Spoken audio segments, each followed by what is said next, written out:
পিতা परमेश्वर ধন্যবাদ মহান প্রভু যিশুর নামে। আর যিশুকে জানাই অসংখ্য অসংখ্য ধন্যবাদ। তো আজকে একটা বিষয় নিয়ে আলোচনা করব, পরমেশ্বরের বাক্য। তো বিষয়টা হচ্ছে সেবককে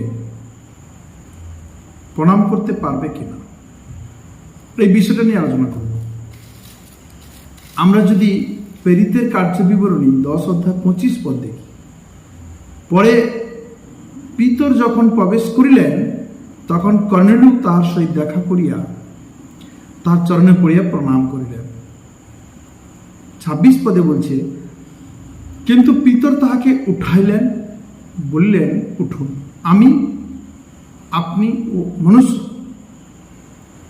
তার মানে কেন কর্নেলিয়াস পিতরকে প্রণাম করতে গিয়েছিল?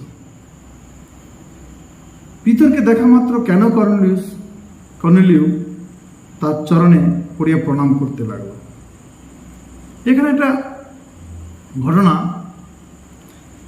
প্রেরিতের কার্যবিবরণী 10 অধ্যায় 1 পদে বলছে, কৈশোরিয়াতে কর্নেলিয় নামে এক ব্যক্তি ছিলেন। তিনি ইতালির নামক সৈন্যদলের একজন শতপতি। তিনি ভক্ত ছিলেন, সমস্ত পরিবারের সহিত ঈশ্বরকে ভয় করিতেন। তিনি লোকদেহকে বিস্তর ধান করিতেন এবং সর্বদা ঈশ্বরের কাছে প্রার্থনা করিতেন। একদিন বেলা অনুমান 9 ঘটিকার সময় তিনি দর্শন যোগে স্পষ্ট দেখিলেন যে ঈশ্বরের এক দূত তার নিকটে ভিতরে আসিয়া বলিতেছে, কর্নেলিয়। 4 পদে বলি, তাহার প্রতি একদৃষ্টে চাইয়া ভীত হইয়া কহিলেন, প্রভু, কি চান? দূত তাহাকে বললেন, তোমার প্রার্থনা ও তোমার দান সকল স্মরণীয় রূপে ঊর্ধ্বে ঈশ্বরের সম্মুখে উপস্থিত হইয়াছে। আর এখন তুমি জাফতে লোক পাঠাইয়া সিমন, যাকে পিতর বলে, তাকে ডাকাইয়া আনো। 22 পদে বলছে,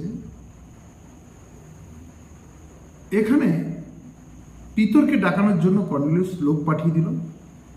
আর পিতর কি করলো না, কর্নেলিয়াসের বাড়িতে আসার জন্য তৈরি হল। আমরা যদি 22 পদ দেখি, 10 অধ্যায় 22 পদ, তাহারা কহিল, শতপতি কর্নেলিয় একজন ধার্মিক লোক। পিতরকে গিয়ে বলছে, তিনি ঈশ্বরকে ভয় করেন এবং সমস্ত ইহুদি জাতির মধ্যে তাহার সুখ্যাতি আছে। তিনি পবিত্র দূতের দ্বারা এমন আদেশ পাইয়াছেন যেন আপনাকে ডাকাইয়া নিজ গৃহে আনিয়া আপনার মুখে কথা শুনেন। তখন পিতর তাহাদিগকে ভিতরে ডাকিয়া লইয়া তাহাদের আতিথ্য করিলেন। পরদিন উঠিয়া তিনি তাহাদের সঙ্গে চলিলেন, আর জাফনিবাসী ভাতৃগণের মধ্যে কয়েকজনও তাহার সঙ্গে গমন করিলেন। পরদিন তাহারা কৈশোরিয়াতে প্রবেশ করিলেন। তখন কর্নেলিয় আপন জ্ঞাতিদিগকে এবং আত্মীয় বন্ধুগণকেও ডাকি একত্র করিয়া তাদের অপেক্ষা করিতেছিলেন। পরে পিতর যখন প্রবেশ করিলেন তখন কর্নেলিয় তাহার সহিত দেখা করিয়া তাহার চরণে পড়িয়া প্রণাম করিলেন। কিন্তু পিতর তাকে উঠাইলেন, বলিলেন, উঠুন, আমি আপনি ও মনুষ্য। তবে কর্নেলিয়াস যখন স্বর্গদূতের দর্শন পেল যে পিতরকে ডেকে নিয়ে আসো, তো কর্নেলিয় পিতরকে ঈশ্বর ভেবে নিয়েছে। কর্নেলিয় কি করেছে? পিতরকে ঈশ্বর ভেবে নিয়েছে। আত্মীয়, বন্ধু বান্ধব সবাইকে নিয়ে অপেক্ষা করছে। আর যেই দেখা পেয়েছে পিতরের, ঈশ্বর ভেবে তাকে প্রণাম করতে যাচ্ছে। আজ অনেক বিশ্বাসী পাস্টার, আগু ভাই, লিডারকে ঈশ্বর ভেবে তাদেরকে প্রণাম করছে। কিন্তু পিতর এখানে বাধা দিল যে আমি আপনি মনুষ্য। কিন্তু আজ দিদি ভাই, আগু ভাই, পাস্টার, লিডার, তারা বাধা দিচ্ছে না। তারা নিজেদেরকে ঈশ্বরের জায়গায় বসিয়ে সেবকদের কাছ থেকে তারা প্রণাম নিচ্ছে। কোনো ব্যক্তি যদি বয়সে বড় হয়, রেসপেক্ট করার জন্য আমি তাকে প্রণাম করব। বাবা মাকে আমি প্রণাম করব।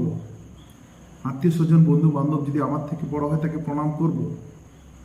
কিন্তু ঈশ্বর ভেবে নয়, তাকে আদর দেওয়ার জন্য, তাকে সম্মান দেওয়ার জন্য আমি প্রণাম করব।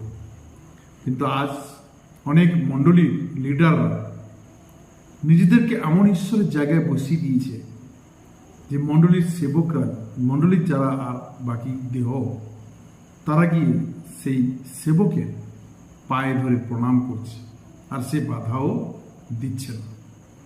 60-65 বছর বয়সের একজন মানুষ, সে 45-40 বছরের বয়সে সে আগোভাই দিদিভাই তাকে প্রণাম করছে। বড় হয় ঠিক আছে, কিন্তু ছোটকে প্রণাম করছে। তার মানে এখানে আদর করার জন্য নয়, এখানে আরাধনা করার জন্য তাকে কিন্তু প্রণাম করছে। কর্নেলিয়াস এটাই ভেবেছিল যে স্বর্গদূত যখন বলেছে পিতরকে ডেকে নিয়ে আসো, তখন ভাবছিল পিতরই মনে হয় ঈশ্বর আছে। কিন্তু পিতর যে ঈশ্বরের কথা ওদের কাছে সুসমাচারকে প্রচার করার জন্য ওদেরকে পিতরকে পরমেশ্বর মনোনীত করেছে ওদের জন্য, এটা কর্নেলিয়াস জানত না। আজ প্রত্যেক বিশ্বাসীর মধ্যে পবিত্র আত্মা আছে। কে কাকে প্রণাম করবে?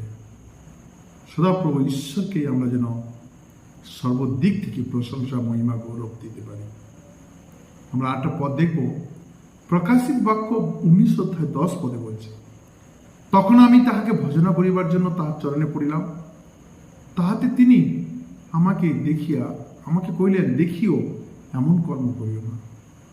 আমি তোমার সহদাস এবং তোমার যে ভাতৃগণ যিশুর সাক্ষ্য ধারণ করে তাহাদেরও সহদাস। ঈশ্বরেরই ভজনা করো, কেননা যিশুর যে সাক্ষ্য তাহাই ভাববাণীর আত্মা। তাহলে আজকে বলছে আমরা সবাই সহদাস। আজকে একজন লিডার, একজন পাস্টার, একজন আগুভাই, একজন মেম্বার, সবাই আমরা কিন্তু সহদাস।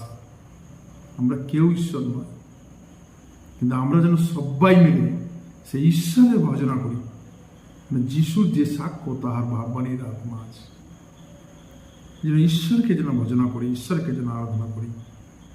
কোন সেবককে পরমেশ্বর ভেবে যেন আমরা প্রণাম না করি।